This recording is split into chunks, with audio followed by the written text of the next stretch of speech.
Welcome to Swami Vivekananda institute. My name is Saurabh Pathak and today I am going to start ISLM model का numerical part है, वो हम आज start करेंगे। यहाँ पर हम सारी आपके classical theory of interest, loanable fund theory, liquidity preference theory, ये सारा हम कवर कर चुके हैं। ISLM मॉडल का मैंने आपको जो लाइव डेरिवेशन है कैसे होता है वो मैंने आपको यहाँ पर करके दिखा दिया है। तो ये सारा कुछ हम यहाँ पर कवर कर चुके हैं। आपका ये सारा कुछ कवर कर चुके हैं। इसको आपको अगर अगर आपने पुराने लेक्चर देखे तो आप पुराने लेक्चर देखिए, वहाँ पर देखिए लोनल फंड थ्योरी कैसे क्या, सारी मैंने थ्योरीज बहुत अच्छे से समझाई हैं आपको, है ना। और उसके जो भी क्रिटिसिज्म है वो भी मैंने हर तरीके से, क्योंकि ये इंपॉर्टेंट है आपका, क्योंकि आपका थोड़ा थ्योरेटिकल पोर्शन रहता है इसमें। आपका जो है कि यही मेन आपके क्रिटिसिज्म हो गया, जम्पशंस क्या रहती हैं, और जो है कि किसने सप्लाई को क्या माना, किसने डिमांड को क्या माना। हालांकि सबकी एक ही थ्योरी थी कि भाई जहाँ पर डिमांड और सप्लाई मनी मार्केट में इंटरसेक्ट कर जाएगा वही क्या हो जाएगा, उसका पॉइंट ऑफ इक्विलिब्रियम, और वहीं पर आपका रेट ऑफ इंटरेस्ट डिसाइड होगा। लेकिन सब ने जो है कि किसी ने डिमांड में कुछ अलग जो है कि आपके फैक्टर लिए हैं, किसी ने कुछ अलग फैक्टर लिए हैं ना। तो वही डिफरेंस ये सारा ISLM मॉडल का मैंने डेरिवेशन आपको करके दिखा दिया था। तो अब हम स्टार्ट करते हैं। जनरल इक्विलिब्रियम अल्टीमेटली हमने देख लिया था। आज हम स्टार्ट करते हैं थोड़ा मैथमेटिकल व्यू ऑफ जो भी हमारे यहाँ पर कह सकते हैं कि जो हमारा इनकम होती है तो उसका थोड़ा मैथमेटिकल व्यू कैसे पोर्शन रहता है वो हम यहाँ पर देखेंगे। तो यहाँ पर देखिए 2 सेक्टर मॉडल है, आपका 3 सेक्टर मॉडल है और आपका 4 सेक्टर मॉडल है ना। और ये सारे के सारे IS कर्व है ना। यहाँ पर ये तीनों जो है कि यहाँ पर IS कर्व का इक्वेशन है, और ये वाला जो है कि ये आपका LM कर्व का यहाँ पर इक्वेशन है ना। अब ये कैसे ड्राइव हुआ, कैसे क्या रहता है, तो मैं आप यहाँ पे आपको बताता हूँ। जैसे कि जब 2 सेक्टर आपका मॉडल होता है तो 2 सेक्टर मॉडल का मतलब है कि इकोनॉमी में एग्रीगेट डिमांड जो है ना वो आपके बराबर होती है केवल कंजम्पशन और इन्वेस्टमेंट। यानी 2 सेक्टर मॉडल है, गवर्नमेंट यहाँ पर प्रेजेंट है नहीं, गवर्नमेंट यहाँ पर है नहीं, केवल कंजम्पशन और इन्वेस्टमेंट यहाँ पे हो रहा है। तो देखिए कंजम्पशन को आप कैसे लिख सकते हो, कंजम्पशन को आप लिख सकते हो कि कंजम्पशन एक टाइम पे जब आपका यहाँ पर कह सकते हैं इनकम जब आपकी जीरो है तब भी तो आप कुछ ना कुछ कंज्यूम कर रहे होगे, है ना। जैसे कंजम्पशन को आप ऐसे लिख सकते हो यहाँ पर कि C = C बार प्लस आपका यहाँ पर propensity to consume small c y, है ना।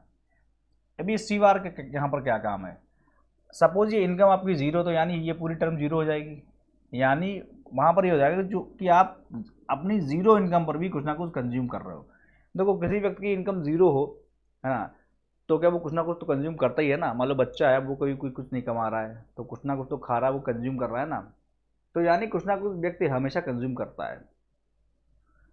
और उसके बाद जब उसकी इनकम बढ़ती है, इनकम जब कमाने लगता है, तब जो है कि जो उसकी प्रोपेंसिटी टू कंज्यूम होती है, मान लो कि अगर वो 100 रुपये कमा रहा है और उसमें जो जो उसकी कंज्यूम करने की जो प्रोपेंसिटी है, कहते नहीं कि जो एक तरीके से प्रवृत्ति है, वो है 0.4 की। यानी 100 में से वो 40% जो है कि 0.4 का मतलब है कि 1 रुपये में से 40 पैसे वो कंज्यूम कर लेता है। तो यानी जो है कि कंजम्पशन कितना हो जाएगा, यानी सपोज वो 20 रुपये कंज्यूम कर रहा था जब उसकी जीरो इनकम थी, प्लस अब अगर वो 100 रुपये कमा रहा है तो उसमें 0.4 क्या कर रहा है कि इतना 40% क्या कर रहा है, कंज्यूम कर ले रहा है। यानी 0.4 इंटू अगर 100 कर दोगे तो ये वाली वैल्यू क्या निकल जाएगी, 20 + 40, यानी जो है 60 कंजम्पशन कर रहा है। तो इसीलिए कंजम्पशन फंक्शन ऐसे लिखी जाती है। और मेरा बताने का मकसद यही था कि आप कंजम्पशन फंक्शन पहले समझें एक्चुअल में होता है क्यों, क्योंकि बहुत सारे बच्चे हैं उनका बेसिक नहीं क्लियर है ना, कि भाई हमको यही नहीं पता कि consumption C bar plus CY क्यों होता है। तो आगे फिर ये क्या समझ में आएगा, कुछ नहीं समझ में आएगा आगे। तो कंजम्पशन की वैल्यू हम यहाँ पर क्या रख देंगे, consumption equal to C bar plus CY, है ना। C बार प्लस आपका हो जाएगा यहाँ पर CY, ठीक है ना। तो आपका हो जाएगा यहाँ पर small CY। What is small c, it is propensity to consume. और यहाँ पर उसके बाद इन्वेस्टमेंट जो है, तो इन्वेस्टमेंट क्या होगा, कंजम्पशन तो आपका इन्वेस्टमेंट की फंक्शन कैसे होती है, इन्वेस्टमेंट यानी इन्वेस्टमेंट किससे रिलेटेड होता है, रेट ऑफ इंटरेस्ट से। यानी रेट ऑफ इंटरेस्ट ज़्यादा होगा तब इन्वेस्टमेंट व्यक्ति करेगा कम, है ना। तो जब मान लो रेट ऑफ इंटरेस्ट क्या है, जीरो है, तब वो कुछ ना कुछ इन्वेस्टमेंट करता होगा व्यक्ति। यानी जीरो रेट ऑफ इंटरेस्ट है तो यानी वो सबसे ज़्यादा जो उसको है ना, जितना ज़्यादा इन्वेस्टमेंट कर पाएगा उतना करेगा, क्योंकि ब्याज बिल्कुल जीरो रेट ऑफ इंटरेस्ट पे मिल रहा है ना। तो इसीलिए मैंने आगे ब्याज वाली टर्म नहीं, क्योंकि जो भी ब्याज वाली टर्म है ना वो क्या हो जाएगी, जीरो हो जाएगी। अब वो कैसे आती है, -BI। सर ये माइनस क्यों आ रहा है, ये बन क्यों गया ऐसा, तो ये आपका I बार होता है ऑटोनोमस इन्वेस्टमेंट। यानी जब ब्याज जीरो होगा तब वो इन्वेस्टमेंट करेगा। लेकिन भाई साहब जब ब्याज जो है आपका क्या होगा, जब बढ़ेगा तो इन्वेस्टमेंट आदमी कम करेगा ना। तो यानी जो है इसीलिए ये नेगेटिव साइन है। और इसका मतलब जो इसका जो स्लोप हो गया वो क्या हो गया माइनस बी। इट मीन्स जो आपका जो इन्वेस्टमेंट कर वो क्या होता है, रेट ऑफ इंटरेस्ट और मनी के बीच में quantity of money negatively slope करता है इस तरह से, है ना। तो ये वही दिख रहा है कि यहाँ पे आपका ये ऑटोनोमस इन्वेस्टमेंट है, ये माइनस बी क्या है, ये स्लोप ऑफ इन्वेस्टमेंट कर्व है आपका, है ना। और ये आपका आई क्या है यहाँ पर, आई जो रेट ऑफ इंटरेस्ट है ना। तो इसी तरह आपका जो सी है जो मार्जिनल प्रोपेंसिटी टू कंज्यूम होती है, ये भी आपका स्लोप होता है किसका, कंजम्पशन कर्व का। तो आई क्या, तो आई ये इन्वेस्टमेंट है, तो ये सी प्लस आई होता है, तो ये हमने आई को क्या माना है यहाँ पर, आई बार माइनस बी आई। तो यहाँ पर हम लिख देंगे आई बार माइनस बी आई, ये हमने ले लिया। बाकी हम इसको कर देते हैं इरेज, है ना, क्योंकि ये समझाने के प्रोस्पेक्टिव से था आपके, है ना। तो ये भाई यही वैल्यू हमने यहाँ पर ले ली है। तो ये चीज़ बन के आ रही है। अब एग्रीगेट डिमांड जो है भाई, इकोनॉमी में एग्रीगेट डिमांड जो है वो क्या होती है, एग्रीगेट सप्लाई की जब इक्विलिब्रियम है तो वो क्या होगा, aggregate demand will be equal to aggregate supply, है ना। यहाँ पर aggregate demand equal to aggregate supply equal to Y, है ना। इस तरह से होता है ना, एग्रीगेट डिमांड जो है वो एग्रीगेट सप्लाई के बराबर होगी और उतनी क्या होगी लोगों की इनकम, है ना। तो यहाँ पर जो है कि वाई लोगों की इनकम मान के आप इसको मानो नेशनल इनकम, ये नेशनल इनकम की बात कर रहे हैं और ये स्पेशली माइक्रो इकोनॉमी का टॉपिक है। माइक्रो में मैं इसको इसलिए लेकर के आया क्योंकि देखो यहाँ पर आप चीज़ें हाइप पर हैं, क्योंकि जो है कि बिल्कुल आपने ISLM मॉडल पढ़ रखा है ना, इन्वेस्टमेंट फंक्शन आपने पढ़ रखा है, यहाँ पर सारा कुछ आपने पढ़ रखा, तो ये बिल्कुल रेट उससे कर रहा है आपका, है ना। तो आपका ये क्या हो जाएगा यहाँ पर ये चीज़। तो एक्चुअल में अब देखो IS कर्व आपको ड्रॉ करना है, जो आपका मेन मोटिव है IS कर्व का इक्वेशन निकालना। अब IS कर्व ऐसे क्या होता है, नेगेटिवली स्लोपिंग होता है। और IS कर्व जो है कि किसके किसके बीच में बना होता है, आपका रेट ऑफ इंटरेस्ट और नेशनल इनकम। यानी जो है आपको एक वेरिएबल इधर, एक वेरिएबल मान लो कि आपने लेफ्ट हैंड साइड पे ले लिया, बाकी वेरिएबल आप राइट हैंड साइड पे छोड़ दोगे, है ना। आर यानी आर से लिख दो, चाहे रेट ऑफ इंटरेस्ट आपका आई से लिख दो यहाँ पर, क्योंकि आई से है। तो यानी जो है अब ये लाइन है, तो इक्वेशन ऑफ स्ट्रेट लाइन क्या होता है भाई, y equal to m x plus c, इसी की फॉर्म में आपको उसको लेके आना, बन जाएगा आपका। तो वाई तो आपका जो है कि ऑलरेडी यहाँ पर ये वाला एक तो है ही, ये वाला वाई आप, ये वाला वाई आप भी आप इधर ले आओ। सर वाई क्यों लेके आए सर, देखो स्टैंडर्ड इक्वेशन तो y equal to m x plus c होता है, तो यहाँ पर y की जगह तो आई है, तो मैं सब तो इधर आई लाना चाहता हूँ, यहाँ पर मैं y नहीं लाऊंगा, क्योंकि जो है कि यहाँ पर y क्या होता है, स्टैंडर्ड इक्वेशन ऑफ लाइन होता है, उसमें y डिपेंडेंट होता है। तो भाई साहब ये ऐसे कन्फ्यूज मत होइएगा, क्योंकि y जो है y equal to m x plus c का मतलब यहाँ पर वाकई में होता है कि ये y जो है कि उस पर डिपेंडेंट है x पर। लेकिन आपका IS कर्व में इनकम इंटरेस्ट के ऊपर डिपेंडेंट नहीं होती, ना इंटरेस्ट, आप ये नहीं कह सकते कि ये डिपेंडेंट है, ये कह नहीं सकते। हालांकि they both are interrelated to each other, they both are dependent, क्योंकि यहाँ पर ये नहीं कह सकते हो कि एक वेरिएबल इंडिपेंडेंट है। अगर डिपेंडेंट है तो दोनों एक दूसरे के ऊपर डिपेंडेंट है ना, दोनों ही दूसरे एक दूसरे के ऊपर डिपेंडेंट है। तो इसलिए जो है कि आप यहाँ पे वाई ले सकते हो एक साइड, और बाकी जो है कि अगर वाई अगर एक साइड लेना चाहोगे तो वाई इक्वल टू ये वाली आपने पूरी टर्म उठा के इधर रख ली, माइनस सी वाई हो जाएगा equal to C bar plus I bar minus B I, ठीक है ना। तो अब यहाँ पे आपने क्या करा, वाई कॉमन ले लिया, बचा क्या, वन माइनस सी। अब ये आपका सी बार है वाई ये तो कांस्टेंट है ना, जैसे मान लो सी की वैल्यू कुछ ना कुछ मान लो आपने 500 मान ली, और आई की वैल्यू मान लो आपने यहाँ ये भी आपने अगर 500 मान ली, तो ये 1000 हो गया ना। तो क्या हम जो है कि इसको सी बार और आई बार को प्लस में मान के अगर हम इसको ए बार लिख सकते हैं क्या, यहाँ पर हमने मान लो ए बार लिख लिया, इसको सी और आई को हमने ए मान लिया, वो ये भी कॉन्स्टेंट जो कि सी, जो कि यहाँ पर ए क्या होगा, a bar equal to C bar plus I bar. A जो है कि बढ़ेगा, अगर सी बढ़ेगा तो ए बढ़ेगा, अगर आई बार बढ़ेगा तो ए बार बढ़ेगा। वो हमने यहाँ पर इसको मान लिया है, कोई दिक्कत नहीं है। और जो है यहाँ पर minus B I as it is. अब देखो चूंकि हमको इधर तो केवल बाई रखना है ना, तो यही अगर हम यहाँ पर इस तरह से लिख लें, यही वाली फंक्शन आप यही ये वाला लिख रहे हैं पार्ट यहाँ पे, है ना।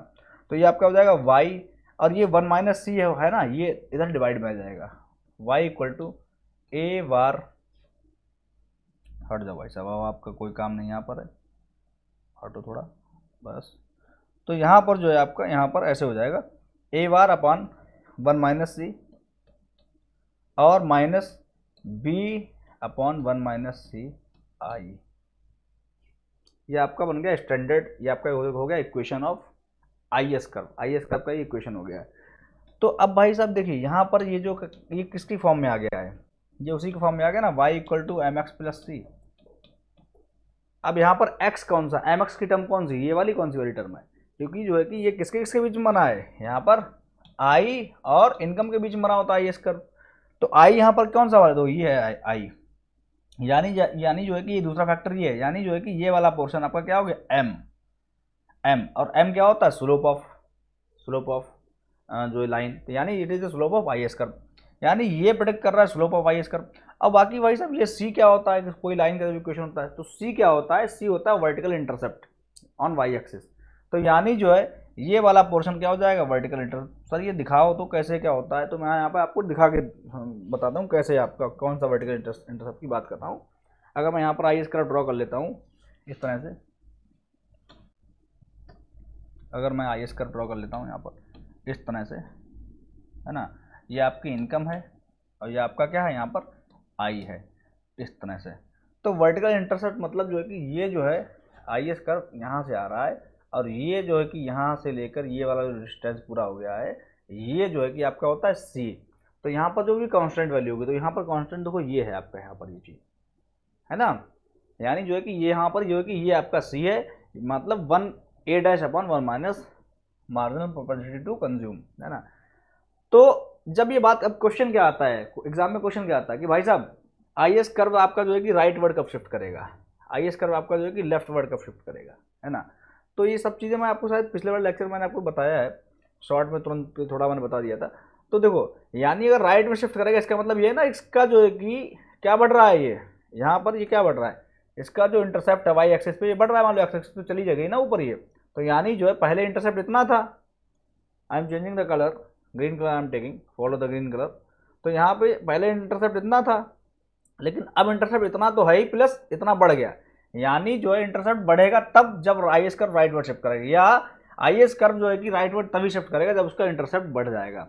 तो ये राइट वर्ड शिफ्ट करा, यानी राइट वर्ड इधर जो है कि ये लेफ्ट है ये राइट हो गया, है ना। तो ये चीज़ें हैं। तो यहाँ पर जो है कि राइट वर्ड कह लो या अपवर्ड शिफ्टिंग कह लो आई एस कर्व की, ये चीज़ है। तो यहाँ पर अब ये बढ़ेगा कैसे, ये पूरा फ्रैक्शन है जो a-1 ये कब बढ़ेगा, ये तब बढ़ेगा या तो ए बार बढ़े, ए बार का मतलब है भाई ए बार किससे बना है, सी बार और आई बार, यानी जो आपका ऑटोनोमस कंजम्पशन है, ऑटोनोमस इन्वेस्टमेंट अगर ये बढ़ेंगे, तो यानी अगर क्वेश्चन आ जाए one autonomous consumption will be increasing then I S curve will shift right और लेफ्ट, तो आप कह दोगे तुरंत राइट में शिफ्ट कर जाएगा क्योंकि भाई ये ए बार बढ़ रहा है यहाँ पे, है ना। ऑटोनोमस इन्वेस्टमेंट जब बढ़ जाएगा तो मतलब आई बार ए बार बढ़ जाएगा, यानी यहाँ पर क्या हो जाएगा, इंटरसेप्ट ओवरऑल बढ़ जाएगा। तो इंटरसेप्ट बढ़ जाएगा ऊपर की तरफ, तो क्या हो जाएगा आपका ये आई एस कर्व आपका राइट वर्ड शिफ्ट हो जाएगा, ये चीज़ है। उसके बाद अगर ये वाला नीचे वाला फ्रैक्शन है, ये क्या है आपका, ये आपका होगा डिनोमिनेटर जितना छोटा होगा उतना ही तो आपका न्यूमरेटर फ्रैक्शन बढ़ जाएगा, यानी उसकी इसकी वैल्यू उतनी जो ज़्यादा होगी, जितना ज़्यादा डिनोमिनेटर होगा, मान लो अगर ये वैल्यू लो आपका 10/5 है तो इसकी वैल्यू कितनी आई 2। अगर ये 10/5 की जगह अगर मैं कर दूँ यहाँ पर कितना 10/2, तो ये देखो इसकी वैल्यू कितनी है, इसकी वैल्यू 5 आ गई, यानी ये बढ़ गया। अगर फ्रैक्शन डिनोमिनेटर छोटा है उतनी वैल्यू उसकी ओवरऑल वैल्यू क्या हो गई, ज़्यादा हो गई, है ना।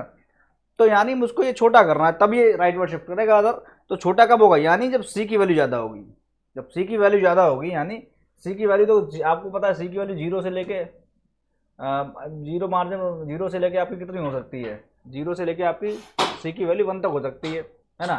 तो यानी जो है सी की वैल्यू जितनी ज़्यादा होगी, यानी अगर 0 पॉइंट सी की वैल्यू 2 हुई, है ना, तो इसका जो है कि यहाँ पर जो वैल्यू आएगी, अगर जो है कि सी की वैल्यू 0.8 हुई थी, यानी ये और छोटा हो जाएगा, ये जो है क्या है होगा, ये और छोटा हो जाएगा।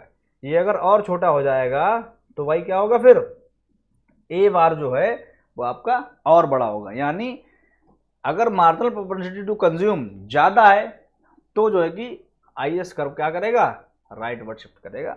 और मार्जिनल प्रोपेंसिटी टू कंज्यूम आपकी कम है तो आई एस क्या करेगा, डाउनवर्ड यानी लेफ्ट वर्ड शिफ्ट कर देगा, क्योंकि अगर कम होगी तो यानी डिनोमिनेटर ज़्यादा है तो जो है कि इधर शिफ्ट कर जाएगा। तो ये चीज़ थी। और मैंने आपको एक ट्रिक बताया था कि जो है कि आप, मैंने जितनी भी बातें बताई ये आप इससे कर सकते हो यहाँ पर। हालांकि यहाँ पर तो ये देख के आप कर सकते हो, अगर एज इट इज़ मान लो न्यूमेरिकल फॉर्म में आ जाए, यहाँ पर कुछ एल लिखा हो, यहाँ पर एम लिखा हो या पी लिखा हो, उसमें एज इट इज मूल्य की अगर पी शिफ्ट करेगा तो आपको यही देख के आप बता पाओगे। लेकिन अगर यही बात हो जाएगी कंजम्पशन किधर शिफ्ट करेगा, कंजम्पशन शिफ्ट करेगा बढ़ जाएगा, इन्वेस्टमेंट बढ़ जाएगा, तो मैंने आपको बताया था वाई इक्वल टू, ये तो आप जानते हो ना, सी प्लस आई प्लस जी प्लस एक्सपोर्ट माइनस इंपोर्ट, ये तो आप जानते हो ना फोर्थ सेक्टर मॉडल में। तो मैंने आपसे कहा था कि भाई पिछले लेक्चर में कहा था कि अगर कंजम्पशन बढ़े, इन्वेस्टमेंट बढ़े ये बढ़े, ये सारी चीज़ें बढ़े और ये घटे, यानी जो है कि आपका इंपोर्ट घट जाए, तो आई एस कर्व जो है ना वो हमेशा हमेशा जो है कि राइट वर्ड शिफ्ट कर जाएगा, राइट वर्ड शिफ्ट कर जाएगा, यानी इधर से इधर चला जाएगा। और राइट वर्ड शिफ्ट ना करके ये लेफ्ट वर्ड अगर शिफ्ट कर गया है ना, यानी जो है आप ऐसे क्वेश्चन बोला कैसे है, क्वेश्चन ऐसे आएगा कि इफ इन्वेस्टमेंट डिक्रीज्ड, अगर इन्वेस्टमेंट डिक्रीज हो गया, यानी अगर ये इनमें से कोई भी कम होगा तो आई एस कर्व हमेशा जो क्या करेगा, लेफ्ट वर्ड शिफ्ट हो जाएगा। किनमें से, सी, आई, जी और एक्स, इसका हिसाब किताब उल्टा रहता है क्योंकि माइनस साइन लगा हुआ है ना इंपोर्ट का। यानी जो है अगर क्वेश्चन है कि भाई जी अगर बढ़ जाता है तो यानी आप तुरंत कह दो आई S curve right word shift हो जाएगा, अगर जी कम होता है तो आई S curve left word shift होगा। लाइक वाइज सब केस में अगर एक्सपोर्ट आपका बढ़ गया तो आपका आई S curve right word shift हो जाएगा, एक्सपोर्ट कम हो गया तो आपका आई S curve left word shift हो जाएगा। और इंपोर्ट अगर बढ़ जाएगा तो यानी आई S curve left word shift हो जाएगा। इंपोर्ट तो भाई नेगेटिव पैरामीटर है, बाहर से चीज मंगा रहे हैं देश में अपने, है ना, तो हमारी जाहिर सी बात भाई इनकम वगैरह हो जाएगी, हमारी कम हो जाएगी, है ना, ये चीज़ है। एक्सपोर्ट करें तो हम कमाएंगे, इनकम हमारी ज़्यादा हो जाएगी, तो ये चीज़ें हैं। तो यही जो है कि ज़्यादातर एग्जाम में आता है। अब दूसरा क्वेश्चन आता है कि इसका स्लोप किस पर डिपेंड करेगा। स्लोप अभी बताऊंगा, लेकिन एक चीज़ और कॉमन सेंस लगा सकते हो आपने, जैसे किसी ने कह दिया मार्जिनल प्रोपेंसिटी टू सेव, है ना, मार्जिनल प्रोपेंसिटी टू सेव जो है वो बढ़ रही है तो आई इसका किधर शिफ्ट करेगा। भाई साहब मार्जिनल प्रोपेंसिटी टू सेव बढ़ रही है, इसका मतलब मार्जिनल प्रोपेंसिटी टू कंज्यूम घट रही है, यानी कंजम्पशन व्यक्ति कम करने लगा, यानी राइट वर्ड नहीं शिफ्ट होगा, ये किधर शिफ्ट होगा, लेफ्ट वर्ड शिफ्ट करेगा, यस करो, है ना। तो ऐसे ही चीजें निकाल सकते हो आप। उसके बाद जो है कि कुछ पैरामीटर है, टैक्स वाला पैरामीटर है कि भाई साहब टैक्स बताइए, अगर टैक्स बढ़ जाएगा यानी टैक्स बढ़ जाएगा तो व्यक्ति की इनकम कम हो जाएगी, और इनकम कम हो जाएगी तो उस वाले केस में भी क्या हो जाएगा, ये राइट वर्ड शिफ्ट हो जाएगा, ठीक है ना। तो ऐसे आप दिमाग लगा सकते हो और जो है कि नोट्स में आपने बना सकते हो कि कब जो है कि किधर शिफ्ट होगा, यही तो आपका ट्रिक पूरी आपको ये काम करेगी, है ना। उसके बाद जो स्लोप है इस कर्व का, स्लोप है ये देखो, ये बी क्या है, b it is the slope of investment curve, यानी if steeper will be the investment curve, steeper will be the IS curve, है ना, क्योंकि भाई ये भी अगर ज़्यादा समझ रहे, क्योंकि पूरा बी पर डिपेंड कर रहा हो। बी क्या है, बी हमने कहाँ लिया था, B is the slope of investment curve, okay. तो उसकी ओवरऑल वैल्यू ज़्यादा कर रही है अगर स्टीपर करना आई एस कर्व, यानी ओवरऑल वैल्यू ज़्यादा तब होगी जब ये वाला नीचे वाला पार्ट कम से कम होगा, कम से कम नीचे वाला पार्ट तब होगा जब consumption marginal propensity to consume जो है वो ज़्यादा होगी, यानी if marginal propensity to consume, if marginal propensity to consume is more okay then IS curve will be, अगर ऐसा होगा और marginal propensity to consume, अगर ये तो मैंने पॉजिटिव स्लोप बना दिया है, ऐसा होगा IS curve और marginal propensity to consume अगर आपकी क्या हो जाएगी, बढ़ जाएगी, तो ये स्टीपर हो जाएगा, और अगर बढ़ जाएगी मानो आपके MPC तो और स्टीपर हो जाएगा, है ना। तो ये चीज़ है इस तरह से। और MPS उल्टा हो जाएगा, मार्जिनल प्रोपेंसिटी टू सेव, अगर मार्जिनल आपका प्रोपेंसिटी टू आपकी सेव बढ़ जाएगी, थोड़ा मैं बोल नहीं पाता हूँ, ये बार बार थोड़ा अटक गया, marginal propensity to save, propensity to save, तो ये चीज़ें रहती है। तो यहाँ पर जो अब मैं बोलूँगा इसको, मार्जिनल प्रोपेंसिटी टू सेव जब आपकी क्या होती है भाई, बढ़ जाती है, तो ये क्या हो जाएगा भाई, मार्जिनल प्रोपेंसिटी टू कंज्यूम आपकी कम हो जाएगी, तो अगर वो कम हो जाएगी तो ये क्या हो जाएगा, फ्लैटर हो जाएगा। अगर मान लो कि स्टीपर बन रखा है पहले से, है ना, और आपकी मार्जिनल प्रोपेंसिटी टू सेव आपकी अगर बढ़ गई है तो मार्जिनल प्रोपेंसिटी टू सेव तो कंज्यूम आपकी क्या हो जाएगी, कम हो जाएगी, तो ये फ्लैटर हो जाएगा। हालांकि ये आप व्यक्ति ऐसे ही बोलता है MPS बढ़ गया, MPC कम हो गया, इस तरह से बोलता है व्यक्ति, है ना, लेकिन जो है मार्जिनल प्रोपेंसिटी टू कंज्यूम और सेव मैं ऐसे बोलता हूँ कुल मिला के। तो मेरा ओवरऑल ऑब्जेक्टिव ये है कि भाई आप समझ गए हो कि जो है कि आपका जो है कि आई एस कर्व कब जो है कि कब घटता है कब बढ़ता है, राइट वर्ड शिफ्ट होता है कब लेफ्ट वर्ड शिफ्ट होता है, और आप ये भी समझ गए होगे कि स्लोप का कैसा क्या सीन होता है, स्लोप जो है कि कब स्टीपर होता है कब आपका फ्लैटर होता है। अब जो है कि दूसरी चीज़ जो आपको समझनी, जो आपको याद करनी है वो ये चीज़ है, याद करने के लिए let me erase this part. तो यहाँ पर अब आप देखो कि जो आपका 3 सेक्टर मॉडल है तो उसमें अंतर क्या आ जाता है, 3 सेक्टर मॉडल में क्या अंतर आ जाता है 2 सेक्टर मॉडल से, और बेसिकली आई एस कर्व के इक्वेशन में, है ना, आई एस कर्व के इक्वेशन में। तो देखो वो ये अंतर आ जाता है ये देखो ये आपका क्या है आई एस कर्व जो हमारा निकल के आया था, y equal to A dash upon 1 - c, यही तो निकला था। उसके बाद जो है कि हमारा क्या निकल गया था यहाँ पर माइनस v अपॉन 1 - c आई, यही तो था ना। इसमें जो है 1 - c के आगे अगर आप क्या कर दोगे 1 - t कर दोगे और 1 - t कर दोगे, दोनों में हो गया बस, और कुछ करना ही नहीं है। अब यही आपका जो था ना, ये आपका 3 सेक्टर मॉडल हो गया, 3 सेक्टर मॉडल हो गया।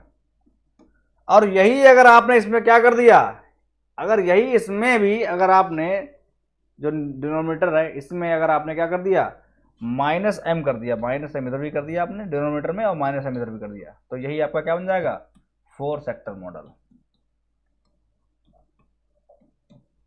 तो ये तो चीज देखो, जो चीज कहते ना कि जो जो कि अपना जो बिना दिमाग लगाए चीजें जब हो रही तो वैसे कर लो भाई, है ना। कोई आपने दिमाग नहीं लगाया, ये आपको 3 सेक्टर का तैयार हो गया, 4 सेक्टर का तैयार हो गया। स्मार्टली तुमको काम करना है ना, हमको हमेशा ज्ञानी नहीं बनना कि नहीं अब हम इसका पूरा डेरिवेशन करेंगे। डेरिवेशन कर लो, टाइम उतना ही लगेगा, अब यहाँ पर 1 - t आ जाएगा, 1 - t आ जाएगा देखो। लेकिन ये जानना जरूरी कि 1 - t आया क्यों भाई, ये जानना जरूरी है, ये जानना जरूरी है। तो यहाँ पर हम यही बात समझेंगे जरूर। याद रखने के लिए सबसे बढ़िया तरीका है कि आपने 1 - t कर दिया, 1 - t कर दिया और -mm कर दिया, तो आपका ऐसे हो जाएगा। लेकिन जानना जरूरी है भाई, क्योंकि भाई हमको जो है कि क्वालिटी से कम्प्रोमाइज़ नहीं करना, क्योंकि हम यूजीसी की नेट की तैयारी कर रहे हैं आप लोग, है ना। तो वहाँ पर डेप्थ में आपको पढ़ना है। तो यहाँ पर क्या है, जो एग्रीगेट डिमांड आपका जो होता है C + I। अब C क्या होता है भाई, C आपका माना होता है C बार प्लस CY। लेकिन गवर्नमेंट है यहाँ पे भाई, जो आपकी वाई थी उसमें वो अब जो वाई आप लिख रहे थे income as it is Y आप लिख दे रहे थे, लेकिन अब वो वाई ना होकर क्या हो गई है, उसमें से टैक्स कम हो रहा है, उसमें से टैक्स कम हो रहा है, वाई में से आपका क्या हो रहा है टैक्स कम हो रहा है। तो वाई माइनस, लेकिन जो टैक्स कम हो रहा है ना वो भी टैक्स कैसा है, उसकी भी एक अपनी फंक्शन है, वो क्या है ऑटोनोमस टैक्स। और उसके बाद जब आपकी इनकम बढ़ेगी ना, इनकम बढ़ेगी, तब वहां पर आप क्या करोगे, जब इनकम आपकी बढ़ जाएगी, ऑटो एक आपका होता है ऑटोनोमस टैक्स, और उसके बाद जब आपकी क्या बढ़ेगी इनकम बढ़ेगी, तब वहां पर TY यानी जो है कि प्लस प्लस हो जाएगा।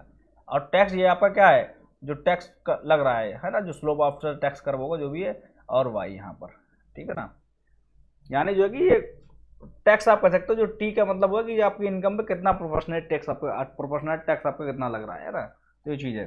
तो आपका हो जाएगा CY minus T bar minus, क्योंकि माइनस है ना ये, अगर अपनी पूरी वैल्यू रखेंगे, माइनस ऑलरेडी है, तो ये TY आपका हो जाएगा।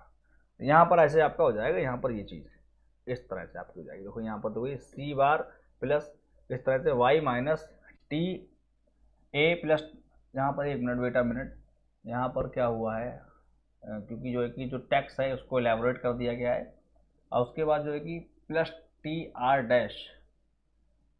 डैश का यहाँ पर वेट अ मिनट, यहाँ पर TR डैश का जो आपका मतलब हुआ है वो यहाँ पर वेट अ मिनट, कुछ जो है कि फॉल्ट मुझसे हुई, यहाँ पर आपका ये ऑटोनोमस टैक्स है आपका T bar A small a, T bar A small a, मतलब जो है कि आपका ये ऑटोनोमस टैक्स है, और इसको जो है कि आपने इस तरह से लिखा है। लेकिन जो है कि इसमें आपका एक पार्ट और है, यहाँ पर आपका हो जाएगा TR और आपको यहाँ पे ऐड कर लेना है, वेट अ मिनट,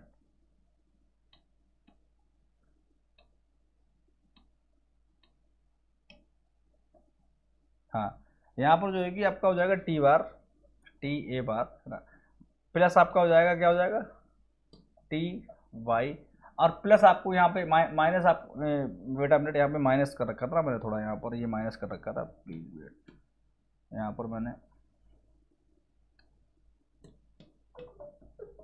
माइनस आपका हो जाएगा यहाँ पर TY माइनस TR है ना, यहाँ पर आपका हो जाएगा TR प्लस TR है ना। यहाँ पर जो है कि अब R क्या है आपका, देखो R का मतलब ये है कि आपको जो है कि जो सब्सिडी होती है ना, सब्सिडीज वगैरह, सब्सिडी जो आपको मिलती हैं है ना, तो वो आपका यहाँ पर सब्सिडी वाला पोर्शन हो गया है ना। सब्सिडी कह सकते हो आप, या कह सकते हो ट्रांसफ़र पेमेंट है ना, ट्रांसफ़र पेमेंट जो आपको मिलते हैं, तो वो जुड़ जाएगा आपको, क्योंकि जो है कि आप यहाँ पे जो है कि आपका इस तरह से जो टैक्स का बनेगा, जो इनकम आफ्टर टैक्स होगी वो इनकम आफ्टर टैक्स होगी, क्योंकि टैक्स तो भाई आपने इसमें दे दिया, भाई टैक्स तो आपने इसमें दे दिया, जो कि आपका अगर देखा जाए तो यहाँ पर y minus T autonomous tax, और जो आपका कौन सा वाला टैक्स, इनकम के साथ टैक्स, लेकिन प्लस जो है कि इसमें जो ट्रांसफर पेमेंट है ना वो इसमें जुड़ जाएंगे, ये वाला सीन पूरा है, ठीक है ना, ये चीज़ है, तो वो मैं भूल गया था ट्रांसफर पेमेंट जुड़ना। तो यहाँ पर ये ट्रांसफर पेमेंट जुड़ने के बाद तो इक्वेशन ये बन रहा है, प्लस में जो है कि आई की जो कंडीशन आ जाएगी, आई क्या है भाई, आई क्या है, ऑटोनोमस इन्वेस्टमेंट, उसके बाद यहाँ पर क्या हो जाएगा माइनस बी आई, और प्लस गवर्नमेंट एक्सपेंडिचर, क्योंकि गवर्नमेंट है यहाँ पर भाई, है ना, गवर्नमेंट एक्सपेंड जो आपका ऑटोनोमस गवर्नमेंट यहाँ पे आप ऐसे कर सकते हो, जी बार कैसे कर सकते हो यहाँ पे, जो कि कॉन्स्टेंट रहता है, ठीक है ना। तो ये चीज़ें हैं, तो इसको अगर आप पूरा ओपन करोगे और इसको जो आपका डिमांड होती है वो वाई के बराबर होती है, तो आप c bar plus c y minus c t dash a minus t, है ना, t c y plus C T r plus, है ना, यहाँ पर आपका हो जाएगा क्या i dash plus v i plus जी।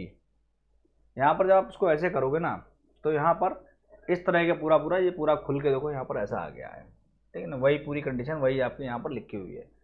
तो वाई वाई वाली जो टर्म है देखो आपकी ये वाली एक वाई की टर्म है, एक ये वाली वाई की टर्म है। जब आप वाई की टर्म जब आप इधर ले आओगे, यानी जो है कि y minus c y plus C T y, है ना, इक्वल टू इधर क्या रह जाएगा, इधर तो सी बार था और आई बार था, इसको आपने क्या मान लिया था ए बार, तो ए बार एज इट इज रहेगा। बचा क्या है अब आपका यहाँ पर माइनस सी टी ए, ये टर्म बची हुई है, minus plus C T R, ये वाली टर्म बची हुई है ना। तो ये वाली टर्म तो भाई हम इधर ले आए हैं यहाँ पर, ये वाली टर्म, हालांकि वी वाई आपका जो है कि यहाँ पर ये सी जो सर्किल वाली थी वो ले आए, हालांकि जो आपकी सी टी ए है ना, और जो है कि आपकी यहाँ पर कुल मिला के जो आपकी सी टी आर है ना, यहाँ पर ये वाली टर्म, तो ये चूंकि जो है कि आपकी कांस्टेंट है यहाँ पर, ये भी कांस्टेंट थी ये भी तो हमने उसको ओवरऑल पूरा ए मान लिया यहाँ पर, है ना। अब बचा क्या है यहाँ पर, बचा आपका है यहाँ पर केवल और केवल बी आई बचा हुआ है यहाँ पर, क्या बचा बी आई, लेकिन यहाँ पर ये माइनस में था, यहाँ पर ये माइनस था, तो यहाँ पर भी माइनस रहेगा, तो ये माइनस का क्या रहेगा बी आई रहेगा, है ना। और ये पूरा जो भी कांस्टेंट था, ये वाली टर्म कांस्टेंट थी, ये टर्म जो भी कांस्टेंट थी उसको हमने सबको ए ले लिया यहाँ पर, है ना। तो अब जो है कि यहाँ पर हम क्या करेंगे भाई, यहाँ पर y हमने कॉमन ले ली, तो बचा क्या यहाँ पर y कॉमन लेने के बाद 1 माइनस सी, है ना, 1 माइनस सी, उसके बाद जो है कि प्लस सी टी बराबर ए बार माइनस बी आई। तो ये जो चीज़ लिखी है ना, ये अगर हमको इसको अगर हम फिर से रीराइट करेंगे तो ये क्या हो जाएगा y 1 माइनस सी, और हमने 1 माइनस सी करा और सी हमने कॉमन ले लिया इसमें से पूरा, इन दोनों में से हमने सी कॉमन लिया, तो बचा क्या यहाँ पे तो 1 बचेगा, तो यहाँ पर 1 माइनस क्या बचेगा आपका 1 माइनस सी और 1 माइनस टी। यहाँ पर हालांकि सी टी वाई कैसा था, प्लस का था ना, इधर इधर सी टी वाई इधर कैसा था, यहाँ पर wait a minute, C T Y जो आपका होगा यहाँ पर प्लस का होगा, प्लस का तो यहाँ पर भी है ना, तो आपका ये क्या हो जाएगा, हालांकि हमने माइनस सी कॉमन ले ली तो 1 माइनस सी और आपका 1 माइनस टी यहाँ पर ये कॉमन हो जाएगा, इक्वल टू हो जाएगा, ये हम थोड़ा इरेज कर देंगे अगर, तो इक्वल टू आपका हो जाएगा किसके ए बार माइनस बी आई, इसके इक्वल टू हो गया है। तो एक्चुअल में फिर हुआ क्या, y इक्वल टू क्या हो जाएगा a bar upon 1 minus C 1 minus T, और उसके बाद क्या हो जाएगा माइनस बी अपॉन, ये अगर में पूरा आप इरेज कर दें क्योंकि ये हमारा हो चुका है इतना, है ना, इतना कर देते हैं, तो ये क्या हो जाएगा 1 माइनस, ये वाली टर्म पूरी आएगी डिवाइड में, तो v अपॉन 1 माइनस सी 1 माइनस टी और आई, देखो वही चीज़ आई जो मैं बता रहा था आपके लिए, वही चीज़ आई यहाँ पे, है ना। तो ये हमने यहाँ पर ड्राइव कर लिया है पूरा, यहाँ पर हमने ये आपका क्या कर लिया, 3 सेक्टर मॉडल का भी हमने क्या कर लिया ड्राइव कर लिया। अगर हम इसको इम्पोर्ट, अगर हम 4 सेक्टर मॉडल की अगर हम बात करेंगे तो हम क्या कर देंगे भाई, इसमें जो है एक्सपोर्ट प्लस कर देंगे, एक्सपोर्ट प्लस कर देंगे माइनस इम्पोर्ट का जो फंक्शन है ना माइनस एम बाई, तो ये इम्पोर्ट ये पूरा जोड़ लेंगे। उसके बाद हम ये भी बाई भी इधर ले जाएंगे, है ना पूरा। तो ये फिर हमारा क्या हो जाएगा इस ओवरऑल इक्वेशन में, यहाँ पर एज इट इज यही रहेगा, इसमें यहाँ पे क्या हो जाएगा माइनस एम हो जाएगा, और यहाँ पे भी क्या हो जाएगा माइनस एम हो जाएगा, है ना। यहाँ पर दोनों में माइनस ना होकर प्लस हो जाएगा, प्लस एम यहाँ पे हो जाएगा, प्लस एम यहाँ पे हो जाएगा, है ना, दोनों में प्लस प्लस एम हो जाएगा। तो ये आपका फोर्थ सेक्टर मॉडल हो गया। तो यहाँ से देखो अब ये भी क्या है आई एस कर्व का इक्वेशन है। तो यहाँ पर देखो एम अगर जुड़ जाएगा यानी जब इम्पोर्ट बढ़ जाएगा, यानी जो ओवरऑल ये बढ़ जाएगा, तो यानी इसकी वैल्यू ओवरऑल कम हो जाएगी, तो आई एस कर्व क्या हो जाएगा right word left word shift हो जाएगा नीचे की तरफ। तो जो कि मैं ऑलरेडी बता चुका, जो मैंने ट्रिक बताया था सी प्लस आई प्लस जी प्लस एक्स माइनस इम्पोर्ट, तो उससे आप कर सकते हो, है ना। तो कुल मिला के सब समझना जरूरी था, जानना जरूरी था, क्योंकि आपको एज इट इज़ ही पुट कर दिया जाएगा ऑब्जेक्टिव में, एज इट इज़ आपको इक्वेशन पुट कर दिया गया, पूछा जाएगा which is two sector model equation और which is three sector model equation. तो there you will have no difficulty if you have seen this और if you have learn this, okay. तो ये चीज़ है, और उसमें कुछ याद करने को है नहीं, कुल मिला के आप ड्राइव कर सकते हो तुरंत उसको, है ना। केवल और केवल आपने जो सी प्लस आई वाला ड्राइव कर लेना वहाँ पर, है ना, वो आपका आ जाएगा, कितना आ जाएगा a dash upon one minus c और minus b upon one minus c i, ये आ जाएगा। इसमें माइनस वन माइनस टी जोड़ लेना, वन माइनस टी आपका थ्री सेक्टर मॉडल हो गया, प्लस एम जोड़ लोगे, इसमें प्लस एम जोड़ लोगे, आपका फोर सेक्टर मॉडल हो गया, है ना। तो आई होप यहाँ तक आपको चीज़ें समझ में आई होंगी। अब हम क्या करते हैं न्यूमेरिकल वाला पार्ट करते हैं। हाँ ये थोड़ा आप देख लीजिएगा, यहाँ पर ये आप देख लीजिएगा कि जो आपका एलम कर्व होता है, जो आपका एलम कर्व होता है, तो एलम कर्व में क्या होता है कि ये जो अब मान लो कि अभी इसमें दो एलम कर्व यहाँ पर आपको दिखा रहे होंगे, तो एक का आप पहले ले लीजिएगा। तो ये अब जो आपका जो बिल्कुल ये आपका कह सकते हो कि जो वर्टिकल एरिया होता है एलम कर्व का, है ना, ये आपका होता है क्लासिकल रीजन।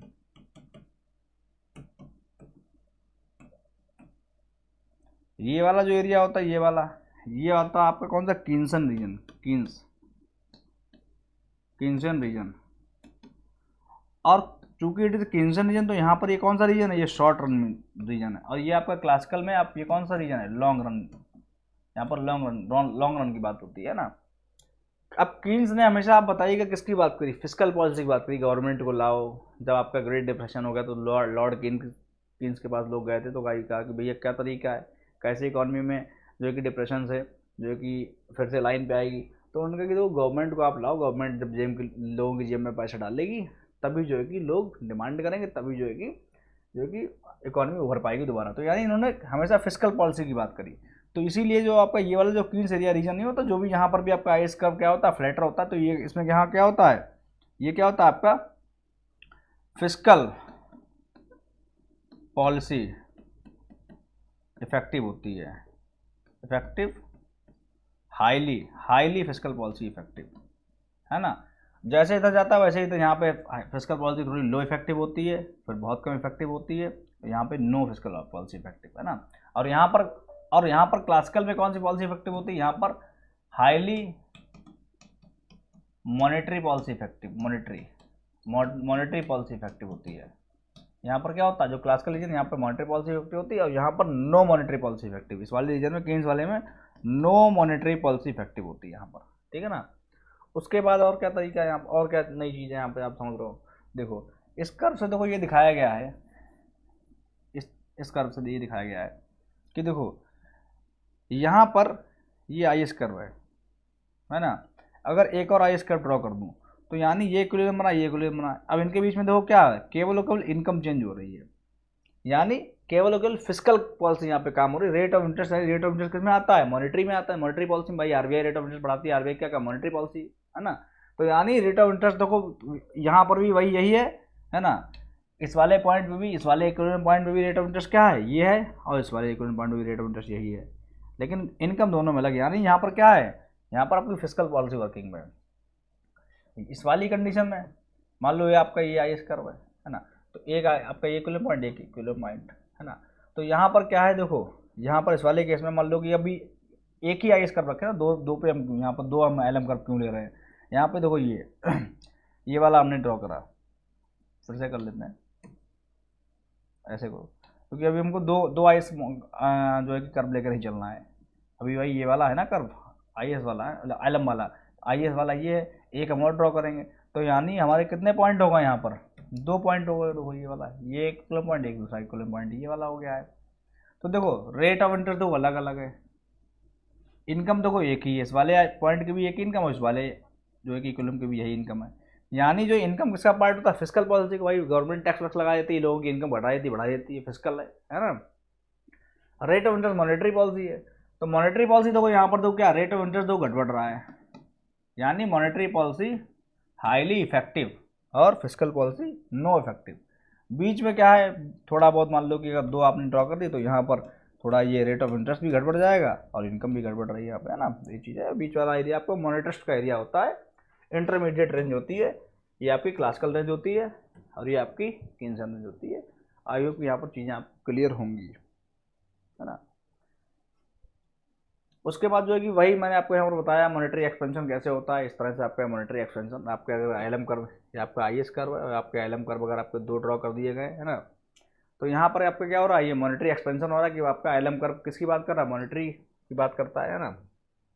तो यहाँ पर आपका ये मॉनेटरी एक्सपेंशन हो रहा है और यहाँ पर ILM कर्व हालांकि यहाँ भी है, ये आपका फिस्कल एक्सपेंशन हो रहा है। क्यों हो रहा है, इसमें रीजन ये है, इसमें देखो मॉनेटरी एक्सपेंशन क्या हो गया, देखो जहाँ पे देखो यहाँ पर इनकम रेट ऑफ इंटरेस्ट कितना चेंज है, ये चेंज है इतना, और इनकम कितनी चेंज है यहाँ से लेकर यहाँ तक, है ना। हालांकि जो है कि इस वाले पार्ट में रेट ऑफ इंटरेस्ट इतना चेंज है, लेकिन इनकम यहाँ से यहाँ तक चेंज है। और यहाँ पर क्या है कि देखो here fiscal expansion crowd out private investment by interest rate rises. यहाँ पर क्या है, आपका जो फिस्कल एक्सपेंशन है वो क्या कर देती है, क्राउड आउट कर देती है। यानी जो है जब आपका मॉनेटरी काम करेगा तो फिस्कल एक्सपेंशन क्या कर देगी, क्राउड आउट कर देगी private investment by rate of interest. अगर जैसे रेट ऑफ इंटरेस्ट राइज करेगा वैसे फिस्कल एक्सपेंशन क्या कर देगी, क्राउड आउट कर देगी प्राइवेट इन्वेस्टमेंट, है ना यहाँ पर। तो ये आप पूरा समझ लीजिएगा, ये आपका थोड़ा यहाँ पर समझने के लिए Keynes position LM flat elastic, जहाँ पर एलम आपका फ्लैट है वो आपका क्या हो जाएगा, इलास्टिक हो जाएगा, है ना। एलम स्टीप ये तो आप नॉर्मल सी बात है, यहाँ पर तो ये आप समझ रहे हो, जो फ्लैटर है वो इलास्टिक है, जो फ्लैटर नहीं है वो आपका इनइलास्टिक है ना। तो ये चीज़ है, लेकिन यहाँ पर इस वाले केस में क्या है, फिस्कल पॉलिसी पावरफुल है, मॉनेटरी पॉलिसी क्या है कि इम्पोर्टेंट है ना। और इस वाले केस में क्या है, फिस्कल पॉलिसी इंपॉर्टेंट है और मॉनेटरी पॉलिसी इंपॉर्टेंट है। ये दो कंडीशन है यहाँ पर दो कंडीशन है। यहाँ पर मैं यही तो देख रहा था, मेरा दिमाग जो है कि यहाँ पर आपका ये ILM कर्व आपका ये है, मैं थोड़ा वही इतनी देर से देख रहा हूँ कि यहाँ पर ये आपका IS कर्व है दो, है ना, ये आपके IS कर्व है दोनों, है ना। और यहाँ पर दो केस पूरा उल्टा है, यहाँ पर IS कर्व भी है, ILM कर्व दोनों है ना, यहाँ पर IS कर्व दोनों। तो यहाँ पर सिंस IS कर्व दो हैं तो IS कर्व ये दोनों, ये क्या दिखाना है यहाँ पर कि आपकी फिस्कल पॉलिसी जो है कि वो एक्सपेंड कर रही है ना। फिस्कल पॉलिसी यहाँ पर मतलब कहना है मतलब ILM कर्व जो है कि यहाँ पर क्या है, फ्लैटर है, और यहाँ पर ILM कर्व क्या है, स्टीपर है। तो यानी ILM कर्व जो आपका स्टीपर होता है ना, तो वहाँ पर क्या आपकी क्या होती है, मॉनेटरी पॉलिसी जो है कि इफेक्टिव होती है। ILM कर्व अगर स्टीपर है और ILM कर्व अगर आपका क्या है, फ्लैटर है, तो मॉनेटरी पॉलिसी इफेक्टिव नहीं होती, वहाँ पर फिस्कल पॉलिसी इफेक्टिव होती है। ये आप पढ़ चुके, मैं आपको ऑलरेडी सब सारी चीज़ें बता चुका हूँ कि देखो ILM कर्व जो है आपका अगर क्या होगा भाई, स्टीपर होगा, है ना, तो जो है कि वहाँ पर क्या हो जाएगा, आपकी मॉनेटरी पॉलिसी क्या हो जाएगी, इफेक्टिव ज़्यादा हो जाएगी, है ना। और अगर आपका क्या हो जाएगा वहाँ पर, आप ऐसे समझ लो पहले इस तरह से, ILM कर्व आपका ऐसा होता है, मान लो एक केस हम ले लेते हैं बिल्कुल फ्लैटर का केस ले लिया हमने एक ना, फ्लैटर हमने एक केस ले लिया ILM कर्व का।